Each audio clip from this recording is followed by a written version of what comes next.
सतत चांगली माणसं भेटली, गोड अनुभव येत गेले तर काही दिवसांनी आपलं आयुष्य पण कंटाळवाणं होऊन जातं। आणि या उलट जर सतत वाईट अनुभव येत राहिले तरी आयुष्य कडवट होऊन जातं। आणि म्हणूनच जगण्याची खरी मजा येण्यासाठी आयुष्य हे आंबट गोड अनुभवांचं मिश्रण असलं पाहिजे। अगदी स्ट्रॉबेरी सारखं, थोडंसं आंबट आणि बरचसं गोड। आंबट गोड चव, आकर्षक रंग आणि त्यातून मिळणारं सी व्हिटॅमिन अशा अनेक गुणांमुळे लोकप्रिय असलेलं हे रसरशीत फळ।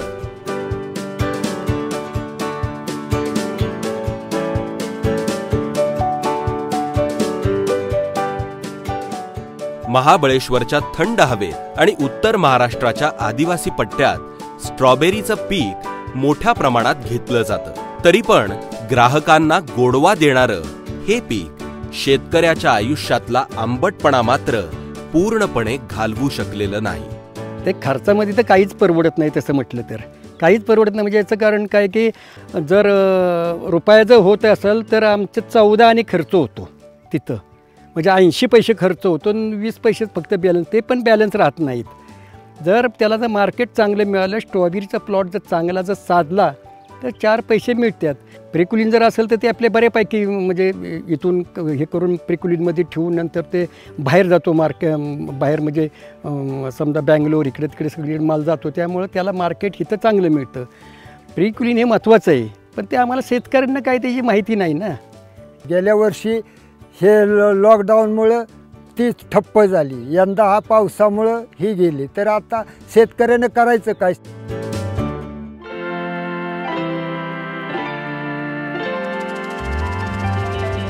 आपल्या शेतकऱ्याला उत्तम प्रकारची स्ट्रॉबेरी पिकवता येते, मात्र तोडणीनंतर फळ मार्केटपर्यंत पोहोचवण्यात कुठेतरी कमतरता राहते। भाव कमी मिळतो आणि म्हणून आपला शेतकरी असमाधानी राहतो। यावर उपाय म्हणून मार्केट आणि शेतकरी यांच्यातली ही असमाधानाची दरी सांधण्याच्या उद्देशानं महाराष्ट्र शासनाच्या वतीनं तोडणीनंतरचे व्यवस्थापन याविषयी विशेष किसान जागृत मोहीम राबवण्यात येत आहे। महाराष्ट्र विजन 2030 नुसार कृषी क्षेत्राचे विकास दर 5% वर सातत्याने टिकवायचे आहे। त्याचप्रमाणे कृषी अंतर्गत जो होणारी फलपिकांची फुलांची जी नासाडी आहे ती देखील 15% कमी करायची आहे। या उद्दिष्टात अनुसरून मॅग्नेट प्रकल्पाची आखणी करण्यात आलेली आहे। या प्रकल्पाद्वारे शेतकऱ्यांची निवड उत्पन्नामध्ये वाढ करणे, फलोत्पादन व फुलपिकांची गुणवत्ता तसेच त्याची उत्पादन क्षमतामध्ये वाढ करणे आणि काढणी पश्चात होणारी सर्व प्रक्रिया म्हणजे साठवणूक आणि इतर जी प्रक्रिया आहे त्याच्यासाठी पायाभूत सुविधा याची उभारणी करणे या सर्व बाबींचा समावेश करण्यात आला आहे। शेती क्षेत्रातील महिलांचा सहभाग हे नुसतं उत्पादन प्रक्रियामध्ये नाही तर संपूर्ण मूल्य साखळीमध्ये निश्चित करण्याचा एक निर्धार मॅग्नेट प्रकल्पाच्या उद्देशामध्ये आहे। महिलामार्फत संचालित शेतकरी उत्पादक संस्था आणि महिला मूल्य साखळी गुंतवणूकदार यांना क्षमता विकास तसेच पायाभूत जी सुविधा आहे त्यांच्या विकासमध्ये त्यांचा सहभाग या प्रकल्पामध्ये निश्चितच खूप लक्षणीय राहणार आहे। काढणी पश्चात हाताळणी संदर्भात अद्ययावत तंत्रज्ञान याच्याशी शेतकऱ्यांना अवगत करणे ही आपले आजच्या काळाची मोठी गरज आहे। त्यामुळं या फिल्मच्या माध्यमातून राज्यातील शेतकरी उत्पादक संस्था, मूल्य साखळी गुंतवणूकदार व इतर संबंधित घटक यांनी या प्रकल्पामध्ये स्वतःस्फूर्त पद्धतीने मोठा सहभाग घ्यावा असं आवाहन मी करत आहे।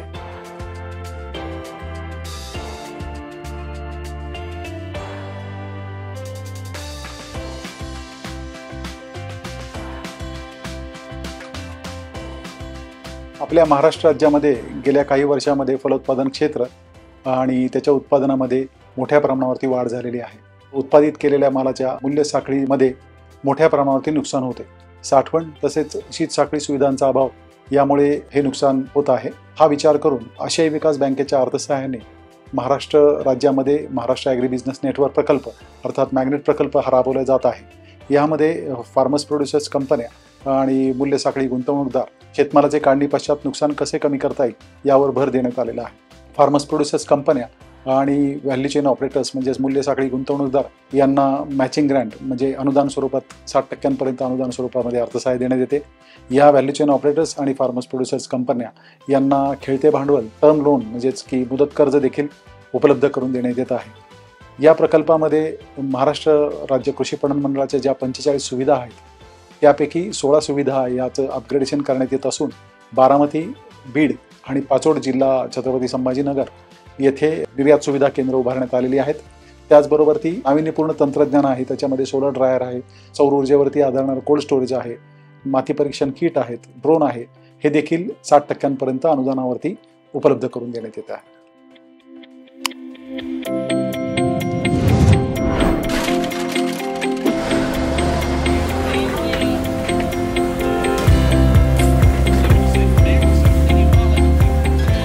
आपल्या शेतातल्या स्ट्रॉबेरीवर असा पैशांचा पाऊस अनुभवायचा असेल तर त्याचा एकच गुरुमंत्र आहे आणि तो म्हणजे काढणीनंतर मालाची योग्य हाताळणी. आपल्या शेतात ज्या दर्जाचा माल तयार होतो तसाच्या तसा तो ग्राहकांच्या हातात पडला तर आपल्याला खऱ्या अर्थानं मेहनतीचं फळ मिळू शकतं. त्यासाठी आधी स्ट्रॉबेरीच्या फळाचा दर्जा म्हणजे काय हे आपण समजून घ्यायला पाहिजे.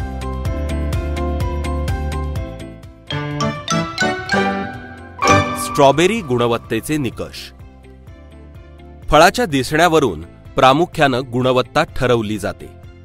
90% जास्त उतरलेला रंग, फळाचा आकार आणि टणकपणा यावरून चांगलं फळ ओळखलं जातं.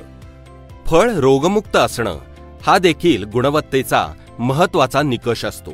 साधारण 7% साखर आणि 0.8% आंबटपणा असलेलं फळ हे खाण्यासाठी योग्य मानलं जातं. आणि सर्वात महत्त्वाचं म्हणजे क जीवनसत्वाचं प्रमाण, ज्यावरून स्ट्रॉबेरीचं पौष्टिक मूल्य ठरवलं जातं.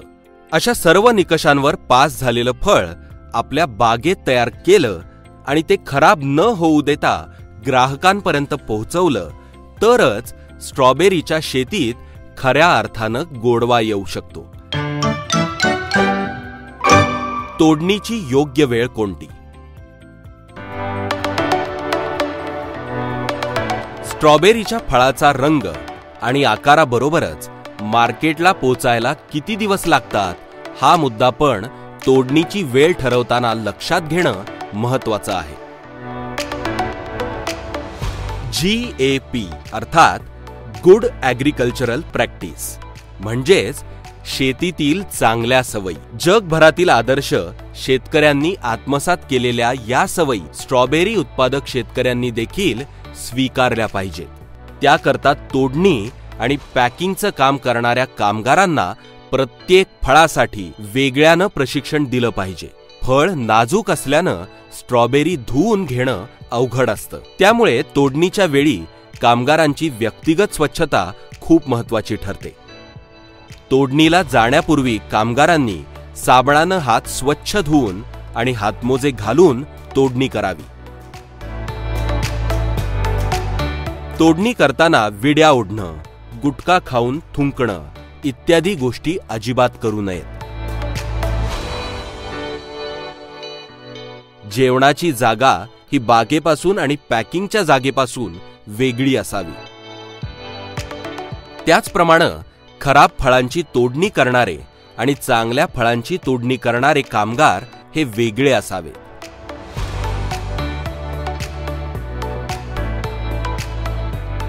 एकाने फक्त खराब फळं तोडत चालावे आणि मग दुसऱ्याने चांगली फळं तोडावी.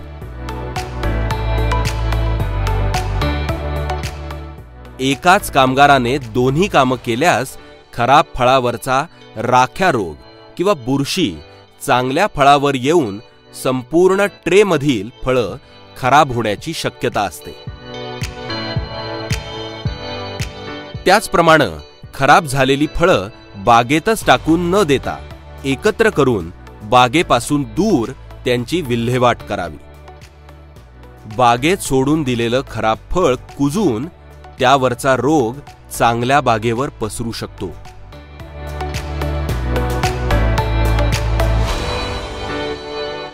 उन्ह तापण्याच्या आधी थंड वातावरणात स्ट्रॉबेरीची तोडणी करावी. तोडणीच्या वेळी फळ कोरडं असावं. ओल्या फळावर तोडणीनंतर बुरशी येण्याची शक्यता जास्त असते. म्हणूनच पावसात किंवा हवेत आर्द्रतेचं प्रमाण जास्त असताना तोडणी करू नये. झाडावरून फळ तोडताना मजुरांनी केलेला हलगर्जीपणा शेतकऱ्याला महागात पडू शकतो. हे नुकसान टाळण्यासाठी स्ट्रॉबेरीचं नाजूक फळ कसं खुडावं याचं प्रशिक्षण मजुरांना देणं अत्यंत आवश्यक आहे.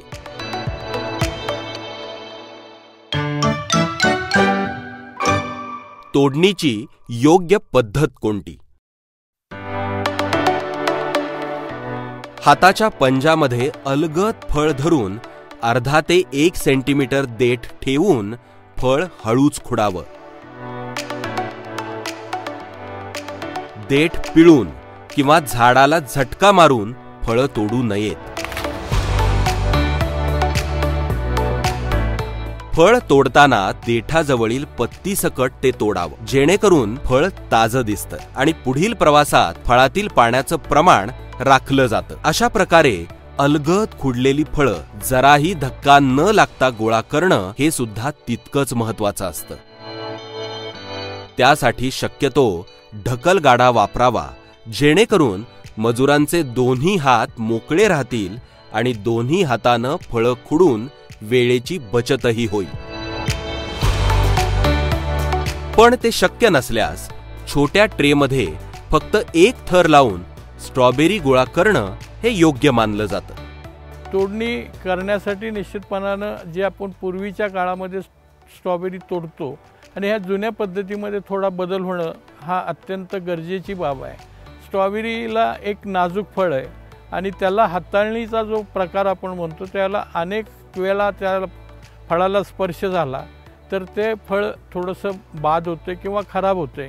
म्हणून या सगळ्या दृष्टिकोनातून आता नवीन, पूर्वी आपण ही स्ट्रॉबेरी कशाही पद्धतीनं तोडून टोपलीमध्ये घेत होतो, पण आता टोपलीच्या ऐवजी क्रेट आले आणि अनेक नवीन हाताळणीच्या संदर्भातनं जे काही आपल्याला पाहायला मिळतंय तशा पद्धतीनं व्यवस्थितपणानं हाताळी करून नाजूकपणानं स्ट्रॉबेरी आपण ती तोडली, तशाच पद्धतीने ती पॅकिंग केली आणि आपण ती विक्रीला पाठवली तर याच्यातून निश्चितपणानं शेतकऱ्याला चांगला फायदा आजच्या मितीला जे होतो त्याच्यापेक्षा 25-30% फायदा अधिकचा निश्चितपणानं त्याला त्या उत्पादनातनं निर्माण होईल. पॅकिंगची योग्य पद्धत कोणती? असं म्हणतात की ग्राहक आधी डोळ्यांनी फळं चाखतात आणि मग जिभेनं. त्यामुळे चवीला चांगलं असण्याबरोबरच फळ दिसायला पण चांगलं असलं पाहिजे आणि या ठिकाणी पॅकिंगची भूमिका अत्यंत महत्वाची ठरते. स्ट्रॉबेरीच्या विषयातले आंतरराष्ट्रीय तज्ज्ञ सांगतात की ज्या बॉक्समध्ये आपल्याला फायनल पॅकिंग करायचं असेल त्याच बॉक्समध्ये झाडावरून काढलेलं फळ ठेवल्यास मालाची हाताळणी कमी होते. पण आपल्याकडे माल आधी खुडून तो शेतावरच्याच पॅकिंग शेडमध्ये आणला जातो आणि त्या ठिकाणी वर्गीकरण करून मग योग्य पॅकिंग मटेरियलमध्ये पॅकिंग करण्याची प्रचलित पद्धत आहे. या पद्धतीत देखील पॅकिंग करणाऱ्या कामगारांचं प्रशिक्षण हे आवश्यक आहे. स्ट्रॉबेरी हे फळ नाजूक आणि धुता न येण्यासारखं असल्यानं त्याची कमीत कमी हाताळणी होण्याची काळजी घ्यावी लागते. टेबल सेलसाठी म्हणजेच लगेच विक्रीसाठी जाणारा माल छोट्या टोपल्यांमधून रचून ठेवायची पद्धत आहे. मात्र बाजारपेठेत पाठवला जाणारा माल हा होलसेलच्या मोठ्या आणि रिटेलसाठी छोट्या पॅकिंगमध्ये पॅक करावा. तोडणीमध्ये नजर चुकीनं आलेलं, जास्त पिकलेलं, कमी पिकलेलं किंवा मार लागलेलं फळ पॅकिंगमध्ये काढून टाकलं जावं. प्रवासात फळ पनेटला घासलं जाऊ नये म्हणून वर पाल्याचा थर देण्याची पद्धत आहे, परंतु हा पाला टाकताना विशेष काळजी घेणं गरजेचं आहे. मग ज्या वेळेला बॉक्समध्ये माल भरला जातो त्यावेळेला त्याला जो पाला वापरला जातो हा चांगल्या दर्जाचा पाला वापरला पाहिजे.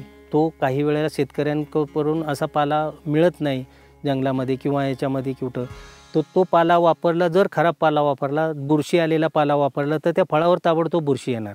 आपण फळांची काळजी घेतली त्याप्रमाणे पॅकिंगची सुद्धा आपल्याला काळजी घ्यावी लागणार.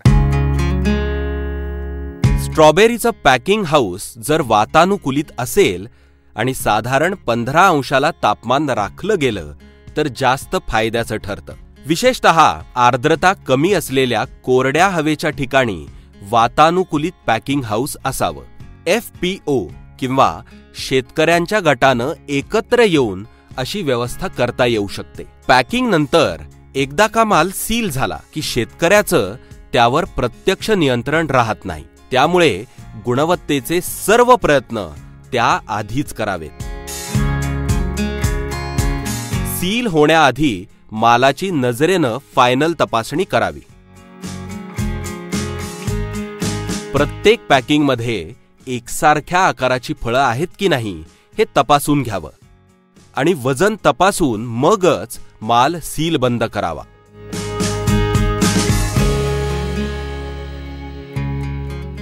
पॅकिंगमधला आणखी एक महत्त्वाचा घटक म्हणजे पॅकिंगसाठी वापरलं जाणारं मटेरियल. पॅकेजिंगचं योग्य मटेरियल कोणतं? सर्वसाधारणपणे पॅकेजिंग मटेरियलची निवड करताना त्याची भारक्षमता आणि आकर्षक दिखावा या दोनच गोष्टींचा विचार केला जातो. मात्र स्ट्रॉबेरी हे अत्यंत नाजूक फळ असल्यानं ते प्रवासात दाबलं जाणार नाही ना किंवा गाडीच्या कंपनांमुळे खराब तर होणार नाही ना, अशा पॅकेजिंगची निवड केली पाहिजे. हवा खेळती राहण्याकरता पॅकेजिंगला भोकं असणं अत्यंत आवश्यक असतं. प्रमाण अतिशय कमी असलं तरीही स्ट्रॉबेरीचं फळ इथेलिन वायू सोडतं, ज्यामुळे फळ खराब होण्याची प्रक्रिया ही जलद होते. त्यामुळे हा वायू फळाभोवती साठून न राहता बाहेर पडण्यासाठी पॅकेजिंगला छिद्र असणं हे आवश्यक असतं. त्याचप्रमाणे स्ट्रॉबेरी निर्यात करताना संपूर्ण पॅलेटला प्लॅस्टिकचं आवरण घालून त्यात कार्बन डायऑक्साईड वायू सोडला जातो. फळाला काळी बुरशी लागण्यापासून वाचवणारा हा कार्बन डायऑक्साईड वाहतुकीदरम्यान फळापर्यंत पोहोचण्यासाठी देखील भोकं असलेलं पॅकेजिंग मटेरियल हे उपयुक्त ठरतं. थोडक्यात काय तर पॅकेजिंगची निवड जितकी विचारपूर्वक केली जाईल तेवढं रिजेक्शनचं प्रमाण हे कमी होईल आणि मालाला चांगला भाव मिळेल. याच करता पॅकिंग ही शेतकऱ्याची नसून व्यापाऱ्याची जबाबदारी आहे, हा विचार सुद्धा बदलला पाहिजे. स्ट्रॉबेरी एक बहुत ही डिलिकेट, जिसे बोलते हैं कि बहुत ही सॉफ्ट फ्रूट है, उसको पोस्ट हार्वेस्ट में बहुत ही कॉशियसली, जिसे बोलते हैं बहुत ही अच्छी तरह से हैंडल करना चाहिए. और उसके लिए हमको हार्वेस्टिंग के समय से ही प्लानिंग करनी चाहिए. पहले तो आपको हार्वेस्टिंग स्टेज प्रॉपर मालूम होना चाहिए. नंबर 2, आपके प्रोडक्ट को हैंडल प्रॉपर होना चाहिए क्योंकि वो बहुत ही सॉफ्ट फ्रूट है. तीसरा, फिर आपको अच्छे से साफ वाले क्रेट में ही इकट्ठा करना है. फिर उसको प्रोडक्ट को क्रेट में लेके उसको प्री कूलिंग करना है. प्री कूलिंग करने के बाद फिर आपको कोल्ड स्टोर में रखना है और कोल्ड स्टोर में रखने के जब आप डिस्पैच करना है तो उस समय आपको प्रॉपर पैकेजिंग वो किसानों को ये ज़रूरी है कि पैकेजिंग का बहुत बड़ा रोल है. लूज मटेरियल किसी भी हालत में न भेजें, आपको बहुत लॉस होता है और वो मालूम नहीं पड़ता है. और दूसरा, जब वो बेटर प्रेजेंटेशन होता है, पैकेजिंग बेटर होती है तो उसको आपको एडिशनल वैल्यू मिलती है. तो अगर आप नेट रियलाइजेशन देखेंगे तो 25% से 50% आपको डिफरेंट मिलता है अगर आप कन्वेंशनल जो नॉर्मल मेथड से आप स्ट्रॉबेरी को मार्केट में बेचते हैं. साठवणीची योग्य पद्धत कोणती? तोडणी झाल्यावर 1 तासाच्या आत स्ट्रॉबेरीची रवानगी साठवणुकीसाठी शीतगृहात केली पाहिजे.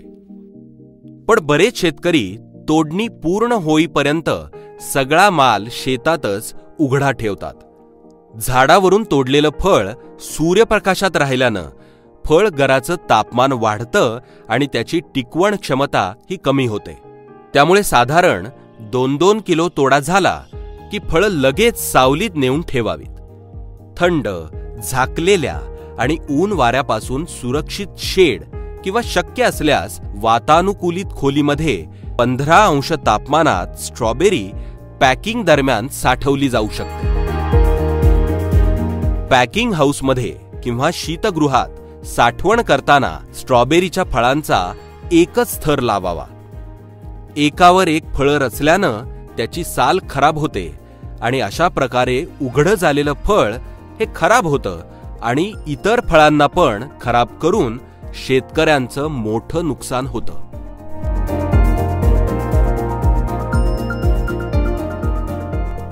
साठवणुकीदरम्यान काळजी घेतली तर फळाचं मार्केट लाईफ वाढतं आणि अधिक दूरच्या मार्केटला माल पाठवून अधिक नफा मिळवता येतो.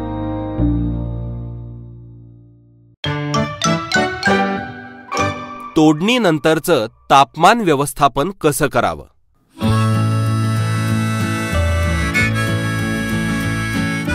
तोडणी केलेली फळं म्हणजे आईपासून वेगळं केलेलं तान्हं लेकरू. झाडावर असतं तेव्हा झाड त्याची काळजी घेत असतं, पण तोडल्यानंतर शेतकऱ्यालाच त्याची काळजी घ्यावी लागते. तोडणीनंतर सगळ्यात जास्त काळजी करण्यासारखा घटक म्हणजे तापमान आणि आर्द्रता. तापमानाची साखळी तुटू दिली नाही तर फळाचं आयुष्य वाढतं आणि त्याचं रूपांतर थेट नफ्यात होतं. बागेतल्या फळाचं तापमान हे सभोवतालच्या हवेच्या तापमानापेक्षा 3 ते 4 अंशानं कमी असतं आणि साठवणुकीसाठी फळाचं तापमान हे 0 ते 1 अंश सेल्सिअस खाली आणणं हे आवश्यक असतं. त्यामुळे फास्ट प्री कूलिंग ही तापमान व्यवस्थापनातली पहिली पायरी होय, ज्यामध्ये तोडणीनंतर 1 तासाच्या आत स्ट्रॉबेरीज शीतगृहात आणून त्यावर थंड हवेचा झोत सोडून फील्ड हीट घाईनं कमी केली जाते. या प्रक्रियेला फोर्स्ड एअर कूलिंग असं म्हणतात. अशा प्रकारे बागेतली हीट काढून टाकल्यानं स्ट्रॉबेरीला खूप फायदा होतो. बोट्रायटिस आणि रायझोपस यासारख्या रोगांचं प्रमाण 25% कमी होतं. फळाचं श्वसन कमी होतं. इथेलिन वायूची निर्मिती मंदावते. थंड फळाला विषाणूंची बाधा होण्याची शक्यताही कमी असते. फास्ट प्री कूलिंग केल्यानं स्ट्रॉबेरी किमान 10 दिवस ताजी राहू शकते. आपल्या देशात शीतगृहात तापमानाचा विचार केला जातो, मात्र हवेतील आर्द्रतेचा फारसा विचार होताना दिसत नाही, जेव्हा की आर्द्रतेचा मोठा परिणाम फळांवर होत असतो. तोडणीनंतर फळाच्या भोवतीची हवा जितकी कोरडी तितकं फळातील पाण्याचं प्रमाण कमी होतं आणि दर्जा घसरतो. त्यामुळे शीतगृहात स्ट्रॉबेरीसाठी तापमान 0 ते 1 अंश तर सापेक्ष आर्द्रता 90 ते 98% असणं हे आवश्यक आहे. त्याकरता फॉगिंग सिस्टीमच्या माध्यमातून धुकं तयार करून हवेतील पाण्याचं प्रमाण राखण्याची पद्धत तज्ज्ञांना सुचवलेली आहे. मात्र ते शक्य नसल्यास शीतगृहाच्या जमिनीवर पाणी ओतून किंवा पाण्याची उघडी भांडी ठेवून बऱ्याच प्रमाणात सापेक्ष आर्द्रता राखली जाऊ शकते. ही कोल्ड चेन अर्थात शीत साखळी वाहतुकी दरम्यान देखील कायम राखली गेली पाहिजे. वाहतुकी दरम्यान तापमान व्यवस्थापन योग्य प्रकारे केलं गेलं तर महाराष्ट्रातला स्ट्रॉबेरी उत्पादक शेतकरी दिल्ली, बंगालच नव्हे तर दुबई किंवा युरोपचं मार्केट सुद्धा गाठू शकतो. रस्ते वाहतूक असो किंवा जलवाहतूक 0 ते 1 अंशाची शीत साखळी कायम राखली तर आपल्या स्ट्रॉबेरीचा प्रवास सुखरूप होऊ शकतो. मात्र अनेक वेळा वाहतूकदार एसी बंद करून टाकतात किंवा काही तांत्रिक कारणानं वातानुकूलित संच बंद पडला तर मोठं नुकसान होऊ शकतं. परंतु तंत्रज्ञानाच्या मदतीनं वाहतुकी दरम्यान देखील आपल्या मालाच्या तापमानावर नजर ठेवली जाऊ शकते. पॅलेटिंग करून कंटेनर भरला की एसी पासून दूर आणि पॅलेट पासून साधारण 1.5 मीटर उंचीवर तापमापी चिटकवता येते आणि जीपीएसच्या माध्यमातून त्यावरील नोंदी घर बसल्या बघता येऊ शकतात. अजून जास्त काळजी म्हणून थर्मल ब्लँकेटचा पर्याय देखील तज्ज्ञांनी सुचवलेला आहे. म्हणजे पॅलेटवर रचलेल्या खोक्यांभोवती फॉइलचं हवाबंद पांघरूण घातल्यास बाहेरच्या उष्णतेचा फळांवर परिणाम होत नाही. अशा प्रकारे साधारण 36 तासांपर्यंत 3 अंश तापमान राखलं जाऊ शकतं. अशा प्रकारे फास्ट कूलिंग, शीतगृहातील कूलिंग आणि प्रवासातील कूलिंग यांची साखळी कायम राखली तर दूरवरच्या बाजारपेठा काबीज करून नफा मिळवता येऊ शकतो. तुमचा जो माल असतो त्याला तुम्ही जर नीट प्रकारे प्री कूलिंग केलं, म्हणजे ऑफकोर्स प्रत्येक प्रॉडक्टला वेगळ्या वेगळ्या टेम्परेचर असतो, त्याचा स्पेसिफिक पॉईंट वेगळा असतो, पण त्यासाठी जर तुम्ही त्याला नीट प्रकारे प्री कूलिंग केलं तर तुम्हाला त्या मालाचं आयुष्य किंवा त्या मालाचं इफेक्टिव्ह लाईफ जेव्हा तुम्ही त्याला विकू शकता ते तुम्हाला वाढवून मिळू शकतं. 3-4 दिवस फार तर फार लाईफ मिळू शकतं, त्याच्यापेक्षा जास्त मिळत नाही. पण तुम्ही तेच जर प्री कूलिंग करून थोडे दिवस ठेवलं तर तुम्हाला 7 ते 10 दिवसपर्यंत लाईफ मिळू शकतं. ही गोष्ट तुम्हाला महत्त्वाची अशी आहे कारण त्यामध्ये तुम्हाला दूरच्या मार्केटला पोचता येतं. म्हणजे आज तुम्हाला जर 2 दिवसाच्या जवळपास जाता येत असेल तर तुम्हाला 4 दिवस ट्रान्सपोर्ट करूनही आज त्याच्या पुढे जाता येईल, लांब जाता येईल, तुम्हाला त्याची कॉस्ट, तुम्हाला त्याचे पैसे जास्त मिळतील. सो प्री कूलिंग करणं हे अतिशय महत्त्वाचं आहे. प्रॉडक्टला pre cooling, proper processing, packaging आणि प्री कूलिंग आणि मग त्यानंतर कोल्ड स्टोरेज आणि मग कोल्डमध्येच प्रेफरेबली त्याला डिस्पॅच करणं, हा सगळा प्रोसेस जर तुम्ही नीट केला तर तुम्हाला डेफिनेटली जास्ती चांगला आउटपुट मिळेल, तुमच्याच प्रॉडक्टला रेट चांगला मिळेल आणि मार्केट्स जास्ती चांगले मिळेल.